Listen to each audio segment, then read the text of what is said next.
السلام عليكم ورحمة الله إن شاء الله زاريم دنقنا استماري بهنا تاريخ تملسانال ይህንን ድንቅና አስተማሪ ታሪክ እስከ መጨረሻው ድረስ ይከታተሉ። ለዚህ ቻናል አዲስ ከሆናችሁ ሰብስክራይብ ማድረጋችሁን እንዳትረሱ፣ ቪዲዮንም ላይክ በማድረግ ጀምሩ። አሰላሙ አለይኩም ወራህመቱላህ። ሰሞኑ በአላህ ፍቃድ በተወሰነ መልኩም እየተንቀሳቀስን እንደሆነ ታውቃላችሁ። ለስጦታ የሚሆኑ የሚያማምሩ ፓኬጆችን በማዘጋጀት ጀለቢያዎች፣ ሽቶዎች፣ ሰዓቶች፣ ጫማዎች ብቻ ለስጦታ የሚሆኑ እቃዎችን ትዕዛዝ እየተቀበልን በማድረስ ላይ እንገኛለን። ይህም እንዳለ ሆኖ በአላህ ፍቃድ ትንሽ ከፍ ልናደርገው አስበናል። ከሀገር ውጭ ሆናችሁ ሀገር ውስጥ ላለ ሰው ማንኛውንም እቃ በሂላል በኩል በማዘዝ ወደምትፈልጉበት ቦታ ልናደርስላችሁ ወስነናል። በተወሰነ መልኩም አንዳንድ እህቶች ከውጭ ሆነው አዘው ለሚፈልጉት ሰው በአላህ ፍቃድ አድርሰንላቸዋል። ስክሪኑ ላይ በምትመለከቱት ስልክ ቁጥር ቴሌግራም፣ ዋትስአፕ እንዲሁም ኢሞ ላይ ልታገኙን ትችላላችሁ። እኛን አምናችሁ እያዘዛችሁ የሰው መለወጥ የሚያስደስታችሁ ሁሉ አላህ ኸይር ጀዛችሁን ይክፈላችሁ። በድሮ ጊዜ በመንደሩ ሰዎች ዘንድ እንደ እብድ የሚቆጠር አንድ አዛውንት ነበር።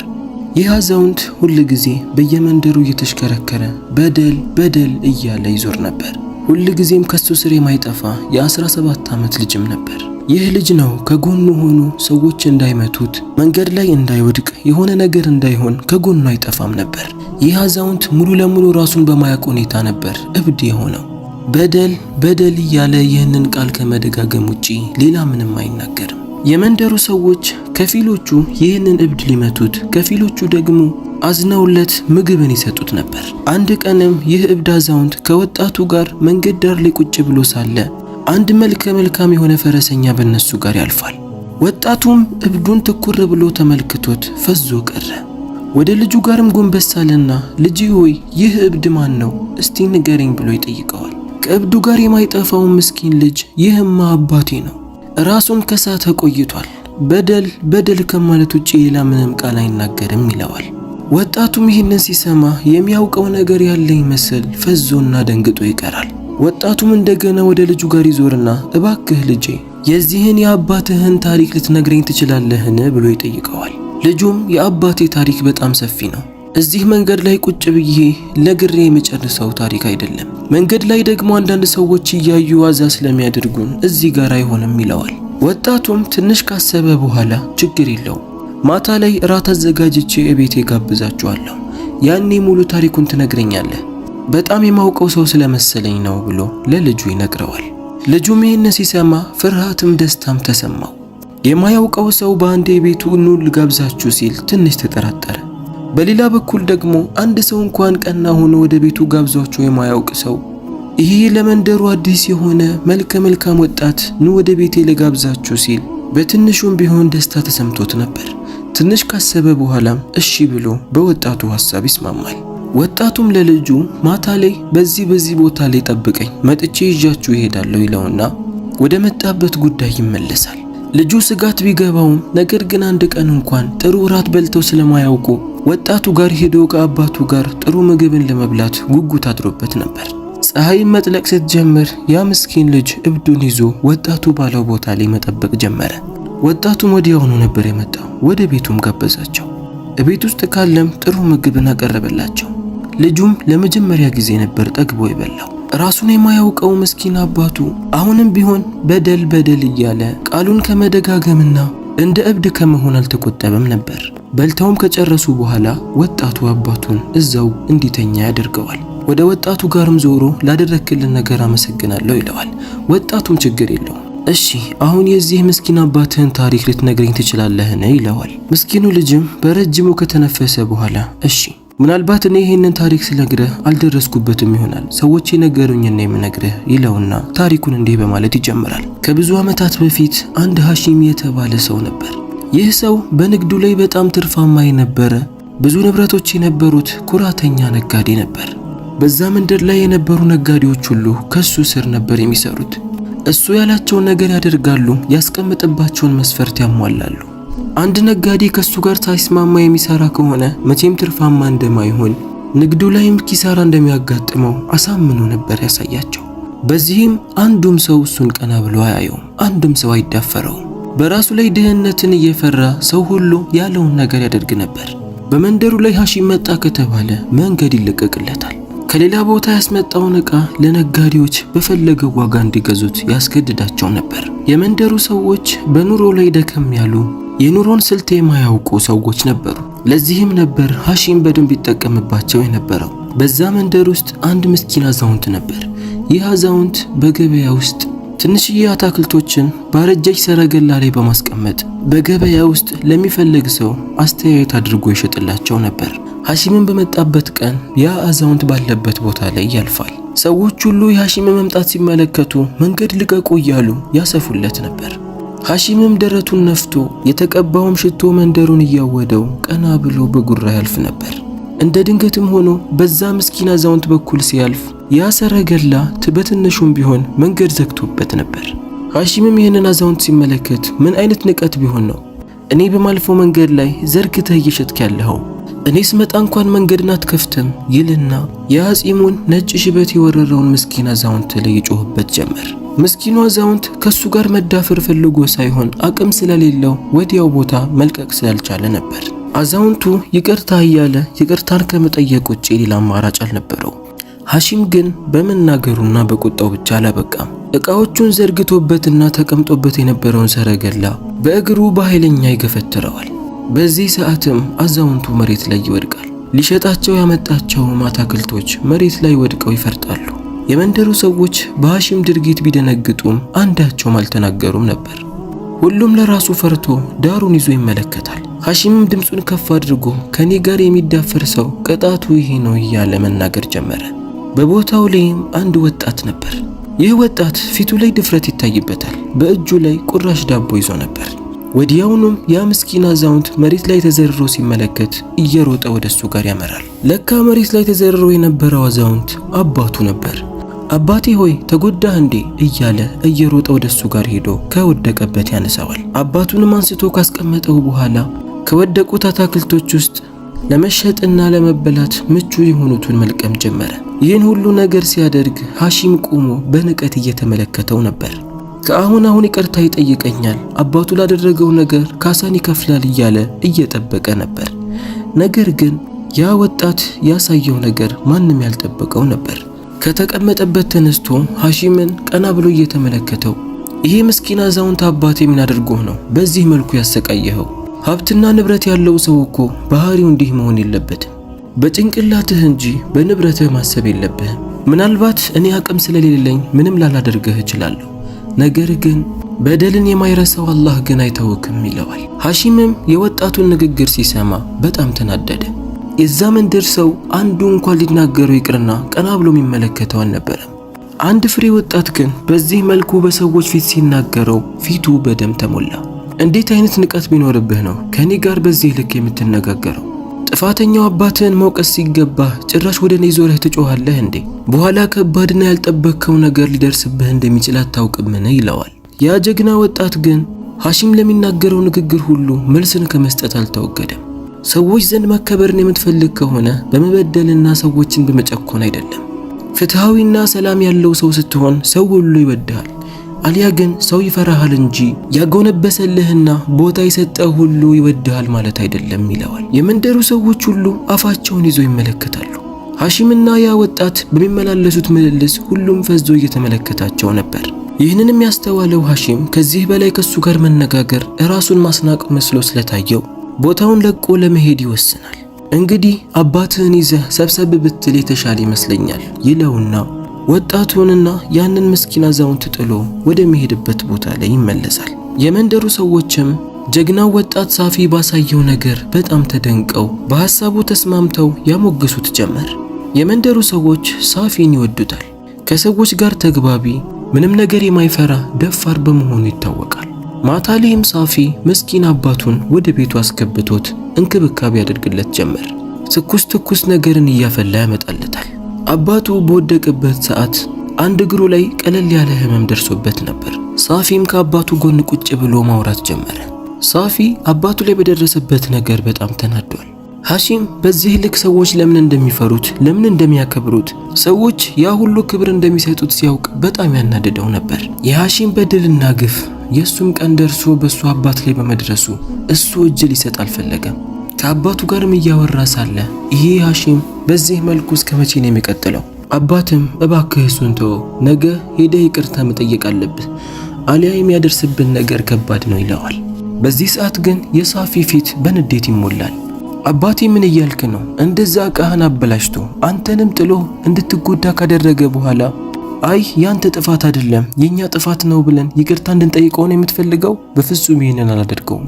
እንደውም ላደረገብን በደል በምን አይነት መልኩ ላስከፍለው እያልኩ እኮ ነው እያሰብኩ ያለሁት ይለዋል። አባትም ይህን ሲሰማ በጣም ደነገጠ። ልጄ ሆይ እባክህ ምንም ነገር እንዳታደርግ፣ እባክህ ከዚህ መጥፎ ሰው ጋር መጋፈጥ ማለት ቀላል አይደለም ይለዋል። ሳፊም አባቱን ሊያስጨንቀው አልፈለገም። እሺ በቃ እረፍት አድርጊልና እሱን ያስተኛዋል። ማታ ላይ ግን እሱ መተኛት አልቻለም። ሐሺም በአባቱ ላይ ያደረገው ነገር በጣም አናዶት ምን ማድረግ እንዳለበት እያሰበ ነበር። በሌላ በኩል ደግሞ ያ ኩራተኛው ሐሺም እሱም በተራው በጣም ተናዷል። እሱ ዘንድ የሚሰሩትንም ጠርቶ ይሄ ወጣት ማን ነው? እንዴት ቢነቀኝ ነው እንደዚህ የሚዳፈረኝ? ማን ነው ብሎ ይጠይቃል። አንዱም እንዲህ ብሎ መለሰለት፣ እሱም ሳፊ ይባላል፣ የዛ አዛውንት ልጅ ነው። እዛ መንደር ላይ ካሉ ሰዎች ደፋሩ፣ ጎበዝና አርቆ ሐሳቢ ነው። የመንደሩ ሰዎችም ይወዱታል። ለራሱ ሐቅ ሲል ከማንም ጋር ይጋፈጣል ብሎ ይመልስለታል። ሐሺምም ይህንን ሲሰማ ፈገግ አለና ታዲያ ከኔ ጋር መጋፈጥ ምን ያህል ዋጋ እንደሚያስከፍለው አያውቅምና ነው? በገበያ ውስጥ እኮ ዝም ብዬው ሲሄድ ፈርቼው ወይም ደግሞ አዝኜለት እንዳይመስለው የማደርገውን ነገር እኔ ብቻ ነኝ የማውቀው። መጥቶ እግሬ ስር ወድቆ ይቅርታ ጠይቆኝ እኔ ጋር ስራ አሰራኝ እስካላለኝ ድረስ መቼም አልተወውም ይላል። ሐሺም ለካ ገበያ ውስጥ ከሳፊ ጋር ብዙ መልስ ያልተመላለሰው ለክብሩ ፈርቶ ነበር። ሳፊ ሁል ጊዜ የወሩ መጨረሻ ላይ የተወሰነ ስንዴና ገብስን ይዞ የቤቱ አከራይ ጋር ይሄድና እሱን ነበር የሚከፍለው። በዛን ወቅትም የቤት ኪራያቸው ደርሶ ስለነበር ለአከራያቸው የሚከፍለውን ስንዴና ገብስ ሞልቶ በጀርባው ላይ ተሸክሞ ወደ ቤቱ ያመራል። የአከራዩ ቤትም ደርሶ ሲገባ ውስጥ ላይ ሐሺምን ይመለከተዋል። በጣምም ይደነግጣል። ሐሺም እዚህ ምን ሊሰራ መጣ? የሆነ ሐሳብ ቢኖረው እንጂ ወደዚህ አይመጣም በማለት በጣም ተደናግጦ ይመለከተዋል። ነገር ግን ከሱ ጋር ቆሞ ማውራት አልፈለገም። የያዘውን ስንዴና ገብስ ለአከራዩ ካስረከበ በኋላ ወደ ቤቱ መመለስ ጀመረ። ወደ ቤት ሲመለስ ግን በተራመደ ቁጥር ፍርሃቱ እየጨመረ መጣ። የሐሺምን እዛ መመልከት ለመልካም ነገር እንዳልሆነ ገብቶታል። ምን አስበው ይሆን ሐሺም ወደዛ የመጣው? እኔንም እንደበደለኝ አከራዩንም ልበድለው ነው ወይስ ደግሞ ከኔ ጋር የተያያዘ ነገር ይሆን እያለ በማሰብ በጭንቀት ተሞልቶ ወደ ቤት መመለስ ይጀምራል። ብቻ ነገሩን አላህ ቀለል እንዲያደርግለት ለመልካም ነገር እንዲያደርግለት ዱዓ እያደረገ ወደ ቤት ይመለሳል። ወደ ቤትም ሲገባ አባት የተወሰነ አሞት ጋደም ብሎ ነበር። ለአባቱም የሚበላ ነገርን አቀረበለትና ቁጭ ብሎ ካጠገቡ ያጎርሰው ጀመር። ሳፊም ለአባቱ አባቴ ሆይ ነገ ስራ እንዳትወጣ እረፍት አድርግ፣ ህመሙ ጭራሽ እንዳይብስብህ ነገ እረፍት አድርግና ሲሻለህ በቀጣይ ትወጣለህ ይለዋል። አባትም እሺ ይለውና በሳፊ ሐሳብ ይስማማል። ጠዋት ላይም ሳፊ ተነስቶ በቤት ውስጥ ጉድ ጉድ እያለ ሳለ የቤታቸው በር ይንኳኳል። በዚህ ጠዋት የቤታቸው በር ሲንኳኳ ሳፊ በጣም ደነገጠ። አባትም ልጄ ሆይ በሩን ክፈተው ማን እንደመጣ ተመልከት ይለዋል። ሳፊም በሩን ከፍቶ ሲመለከት ያየውን ነገር ማመን አቃተው። በጣም ደነገጠ። ፊት ለፊቱ የቆመው ሐሺም ነበር። ሳፊ ሐሺም ዝም ብሎ ለወሬ ብቻ እንዳልመጣ ገብቶታል። በዚህ ጠዋት የመጣው የሆነ መጥፎን ነገር አስቦ እንደሆነም ገብቶታል። ምን ፈልገህ ነው ወደ ቤት የመጣኸው ብሎ ሐሺምን ይጠይቀዋል። ሐሺምም ይህንን ቤት ለቀህልኝ እንድትወጣ ፈልጌ ነው ይለዋል። ሳፊም ምን ማለት ነው ይሄ? የዚህ ቤት ባለቤት አይደለህ፣ አከራዩ እስካላለኝ ድረስ አንተ ስላልከኝ ብቻ ቤቱን ለቅቄ አልወጣም ይለዋል። ሐሺምም ከዚህ በኋላ ይሄ ቤቴ ነው፣ ቤቱን ከአከራይህ ገዝቼዋለሁ፣ ስለዚህ አሁን ቤቱን ለቀህ ውጣልኝ ይለዋል። ሳፊም ይህንን ሲሰማ በጣም ደነገጠ። እባክህ ታማሚ አባት አለብኝ፣ እኔ ብቻ በሆን ችግር አልነበረው፣ ቦታ ፈልጌ አባቴን እስካመቻችለት ድረስ ለተወሰነ ቀን ታገሰኝ ይለዋል። ሐሺምም በፍጹም እኔም የምፈልገው እኮ መንገላታትህን ነው። ምን ያህል ያስቀመጥከው ገንዘብ የተማመንክበት ገንዘብ ቢኖርህ ነው እኔን እንደዛ የተናገርከኝ? ገና ይሄ የመጀመሪያ ቅጣቴ ነው። ገና ስቃይና ችግር ጥብስ ሲያደርግህ መተህ እኔ ዘንድ ይቅርታ ጠይቀህ እግሬ ስር እስካልተደፋህ ድረስ መቼም አልተውክም ይለዋል። ሳፊም ሐሺምን መለማመጥ አላቆመም። እባክህ አንድ ቀንም ቢሆን ስጠኝ፣ እቤትን ፈልጌ አባቴን እስካስቀምጠው ድረስ ታማሚ ነው አባቴ እባክህ እያለ ሳፊ ሐሺምን መለመን ጀመረ። ሐሺምም ደረቱን ነፍቶ እየሳቀ አየህ እንዲህ ስትለምን የሚያምርብህ፣ ደሃ ሲለምን እንጂ ሲኮራ አያምርበትም። አሁን ቶሎ ብለህ ቤቱን ለቀህ ውጣ አለና ሰራተኞቹን ጠርቶ ወደ ውስጥ ገብተው በግድ እቃውን እንዲያወጡ ማድረግ ጀመረ። ሳፊም ይህንን ሲመለከት አላህን ፍሩ፣ በአላህ ይዣቸዋለሁ፣ እቃዬን አትንኩ፣ ማናችሁም እንዳታወጡ፣ ተው ተቆጠቡ እያለ መጮህ ጀመረ። ነገር ግን ጩኸቱም ልፋቱም ከንቱ ነበር። የሐሺምን ትዕዛዝ ተቀብለው የቤቱን እቃ እያንገላቱ ማውጣት ጀመሩ። አባትም ከቤቱ ደጃፍ ላይ ቁጭ ብሎ መተከዝ ጀመረ። ጭንቅላቱን ወደ ታች አቀርቅሮ ጉልበቶቹን ወደ ደረቱ አስጠግቶ በእጆቹ በመያዝ ከዓይኖቹ እንባን ከማፍሰስ ውጪ ሌላ ምንም አማራጭ አልነበረው። ሳፊ ቆሞ ከሐሺም ጋር ይከራከራል። እባክህ ተው እባክህ እያለ መለመኑን አላቆመም። ጩኸቱና ልመናው ከልፋት ውጪ ምንም ሊያተርፍለት እንደማይችል ያወቀውም ሳፊ የዛን ቀን ሌሊት አባቱን የት እንደሚያሳድረው ግራ ይገባዋል። የቤቱንም ዕቃ ሰብስቦ አባቱን ይዞ ያንን ቦታ ለቆ ለመሄድ ይወስናል። ሐሺም ሳፊ በዚህ ልክ ጎንበስ ብሎ እያለቀሰና እየተሰቃየ መሆኑን ሲመለከት በጣም ተደሰተ። ድምፁንም ከፍ አድርጎ እሱ እንዲሰማው በማሰብ መሳቅ ጀመረ። ሳፊም ዕቃዎቹን ሰብስቦ አባቱን ይዞ በየጎረቤቶቹና በሚያውቃቸው ቤቶች እያንኳኳ እባካችሁ ለዛሬ አሳድሩኝ እያለ መለመን ጀመረ። ነገር ግን አንዱም ሰው ሊያስጠጋው ፈቃደኛ አልነበረም። ሁሉም ለራሱ ሰግቷል። ሳፊን ቢወዱትም ቢያዝኑለትም ነገር ግን እሱን አስጠጋህ ተብለው እነሱም ከቤታቸው እንዳይፈናቀሉ እንዳይቸገሩ በማሰብ የመንደሩ ሰዎች ሁሉ የቤታቸውን በር ዘጉበት። አንዱም ሊያስጠጋው ፈቃደኛ እንዳልሆነ ያወቀውም ሳፊ በጣም አዘነ። ያለው አማራጭ በመንደሩ ጫፍ ላይ ወጥቶ አባቱን የሚያሳርፍበትን ቦታ መፈለግ ነበር። መንደሩንም ለቆ ሲወጣ ብዙ የተዘጉና የተተዉ ጎጆ ቤቶች ነበሩ። ከጎጆ ቤቱ የተሻለ ወዳለው አንድ ቦታ ላይ ይገባል። ጎጆ ቤቱ ከተተወ ስለቆየ በአቧራ ተሞልቷል። በየቦታውም ቀዳዳና በሩ ክፍት ስለነበር ኃይለኛ ነፋስ ይገባል። እንደምንም እሳት አቀጣጥለው እዛ ቁጭ አሉ። ስሞታቸውንና ቤቶታቸውን ለአላህ ከማቅረብ ውጪ ሌላ ምንም አማራጭ አልነበራቸው። ሌሊቱ በጣም ብርዳማና ኃይለኛ ነፋስ ቢኖርም በእሳቱ ራሳቸውን ለማሞቅ ከመሞከር ውጪ ሌላ ምንም አማራጭ አልነበራቸውም። በቀጣዩ ቀንም ሳፊ ወደ መንደሩ ተመልሶ መዟዟር ጀመረ። የመንደሩ ሰዎች ሁሉ የቤታቸው ደጃፍ ላይ ቆመው ይመለከቱታል። ሳፊም የመንደሩ ሰዎች ሁሉ በድንጋጤ መልኩ እየተመለከቱት መሆኑን ሲመለከት በጣም ግራ ተጋባ። ሌላ ደግሞ ምን ተፈጥሮ ይሁን በማለትም ስጋት ገባው። ሳፊ የሰው ማሳ ላይ ነበር ተቀጥሮ ይሰራ የነበረው።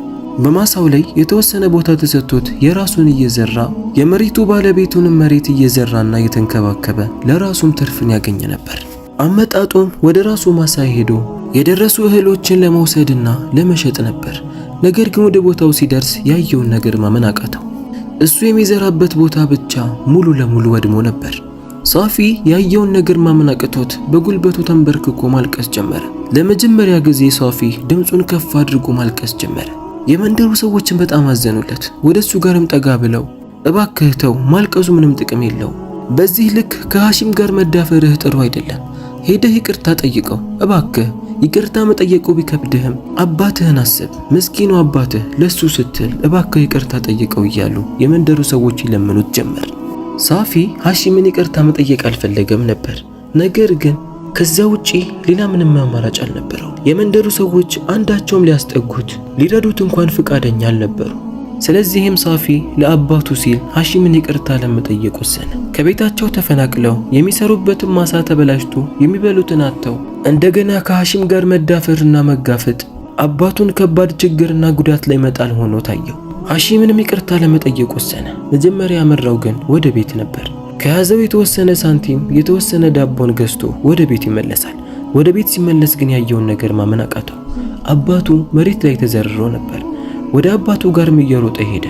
አባቱንም አንስቶ ከአንድ ግድግዳ ጋር ካስደገፈው በኋላ እጁን በማንሳት አባቴ እያለ ይጠራው ጀመር። ነገር ግን በጣም በሚያሳዝን ሁኔታ ምንም ምላሽ አልነበረም። ሳፊ በጣም ደነገጠ። ድምፁን ከፍ አድርጎ አባቴ ተነስ፣ መጥቻለሁ እያለ መጮህ ጀመረ። ነገር ግን አሁንም ምንም ምላሽ አልነበረም።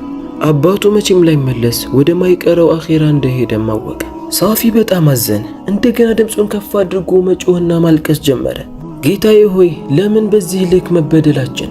ጌታዬ ሆይ የአባቴ እንዲህ መቸገር የመሞቱ መንስኤ በምን እንደሆነ ታውቃለህ።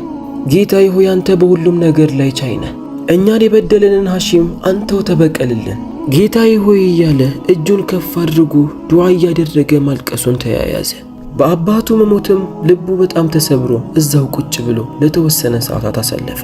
አባቱንም አስተካክሎ አጥቦና ከፍኖ ከቀበረውም በኋላ ይቅርታ ለመጠየቅ ያሰበውንም ሐሺም ይተወዋል።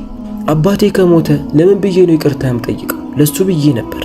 አሁን ደግሞ አባቴ ከጎኔ የለም። ስለዚህ መቼም ሐሺምን ይቅርታ አልጠይቀው። ነገር ግን እዚህ መንደር ላይ መቆየት አልፈልግም ይልና ያንን መንደር ለቆ ለማንም ሳይናገር የተወሰኑ ዕቃዎችን ይዞ ወደ ሌላ መንደር ያቀናል። በሌላ በኩል ሐሺም የራሱ ቅርብ አማካሪ የሆነ ሰው ከንብረቱ ሆኖ ውድ የሆኑ ንብረቶቹን የሚያስቀምጥበትን ቦታ ያውቅ ስለነበር ሐሺም በተዘናጋበት ሰዓት ንብረቱን ሙሉ ዘርፎት ይጠፋል። ይህንንም ባወቀ ሰዓት ሐሺም በጣም ይናደዳል።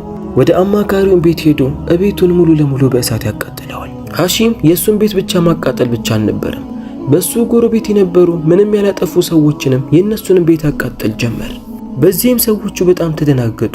የገዛ ንብረታቸውን ሙሉ ለሙሉ ሲያጡ ዳኛው ዘንድ ሄደው ሐሺምን ሊከሱት ወሰኑ። ዳኛውም ይህንን ሲሰማ በሐሺም ተግባር በጣም ተናዶ ሐሺምን ያስጠራዋል። ሐሺምም የሰራው ጥፋት ከባድ እንደሆነ ስላወቀ ለዳኛው የገዛ ትልቅ ቤቱን በጉቦ መልኩ ሊሰጠው ቃል ይገባለታል። የሚገርመው ነገር ዳኛው በዚህ ልክ ሞኝና ጉቦን የሚቀበል አልነበረም። የሐሺም ተግባር በጣም አናዶት ስለነበር የመንደሩ ሰዎችን ለቅሶ ሊበቀልላቸው ይወሰናል። የገዛ ቤትህን በጉቦ መልኩ ስላቀረብክ እቤትህ ሙሉ ለሙሉ ይወረሳል። አንተ ደግሞ ለሰራኸው ጥፋት እስር ቤት እንድትወርድ ወስኛለሁ ይለዋል።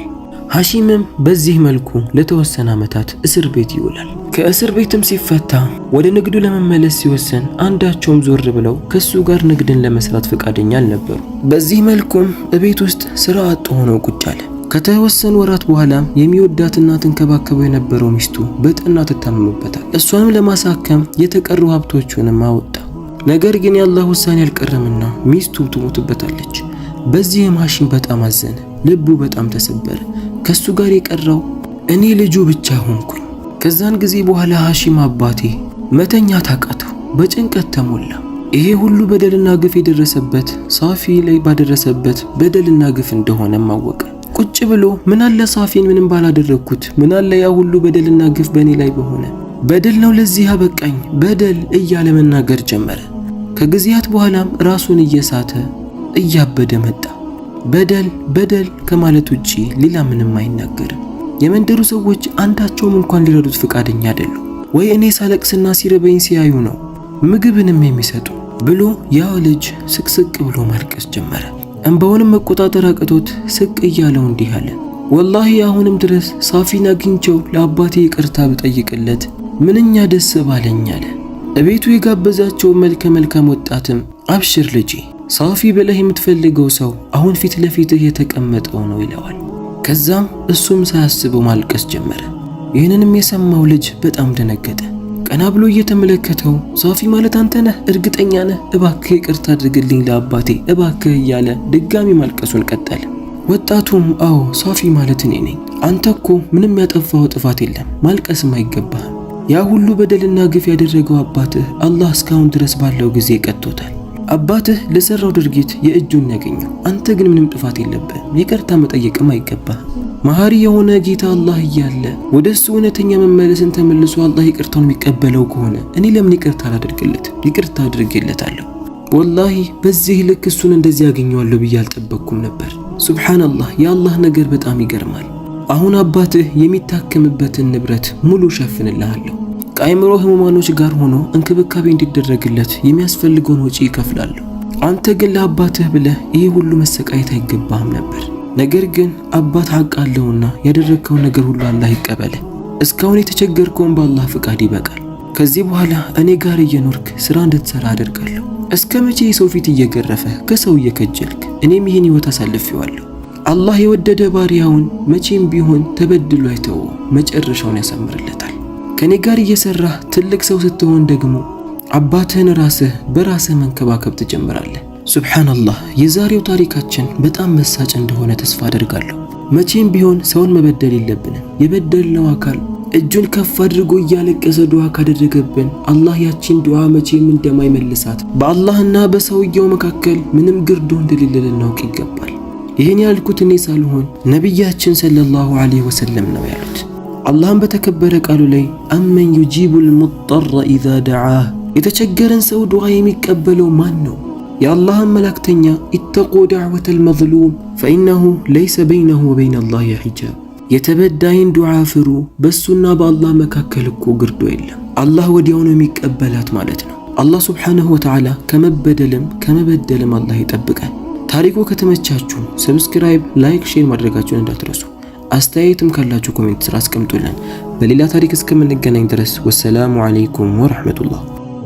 አሰላሙ አለይኩም ወራህመቱላህ። ሰሞኑ በአላህ ፍቃድ በተወሰነ መልኩም እየተንቀሳቀስን እንደሆነ ታውቃላችሁ። ለስጦታ የሚሆኑ የሚያማምሩ ፓኬጆችን በማዘጋጀት ጀለቢያዎች፣ ሽቶዎች፣ ሰዓቶች፣ ጫማዎች ብቻ ለስጦታ የሚሆኑ እቃዎችን ትዕዛዝ እየተቀበልን በማድረስ ላይ እንገኛለን። ይህም እንዳለ ሆኖ በአላህ ፍቃድ ትንሽ ከፍ ልናደርገው አስበናል። ከሀገር ውጭ የሆናችሁ ሀገር ውስጥ ላለ ሰው ማንኛውንም እቃ በሂላል በኩል በማዘዝ ወደምትፈልጉበት ቦታ ልናደርስላችሁ ወስነናል። በተወሰነ መልኩም አንዳንድ እህቶች ከውጭ ሆነው አዘውን ለሚፈልጉት ሰው በአላህ ፍቃድ አድርሰንላቸዋል። ስክሪኑ ላይ በምትመለከቱት ስልክ ቁጥር ቴሌግራም፣ ዋትሳፕ እንዲሁም ኢሞ ላይ ልታገኙን ትችላላችሁ። እኛን አምናችሁ እያዘዛችሁ የሰው መለወጥ የሚያስደስታችሁ ሁሉ አላህ ኸይር ጀዛችሁን ይክፈላችሁ።